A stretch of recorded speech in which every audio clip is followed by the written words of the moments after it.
আসসালামু আলাইকুম, সকলকে অসংখ্য ধন্যবাদ। আজকের আলোচনার মূল বিষয় হচ্ছে একটি প্রতিষ্ঠানের মানব সম্পদ বিভাগের প্রধান কাজ কী।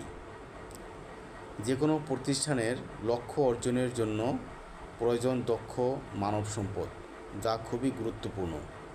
মানব সম্পদ বিভাগের কাজ হলো প্রতিষ্ঠানের লক্ষ্য অর্জনের জন্য প্রয়োজনীয় দক্ষ জনশক্তি তৈরি করা, দক্ষ জনশক্তি নিয়োগ করা এবং তাদের প্রশিক্ষণ প্রদান করা। এই প্রশিক্ষণ প্রদান করে তাদের দক্ষতা পর্যায়ক্রমে বৃদ্ধি করা এবং তাদের যে দায়িত্ব এবং কর্তব্য, সেই দায়িত্ব এবং কর্তব্য সঠিকভাবে পালন করার জন্য উপযোগী করে গড়ে তোলা।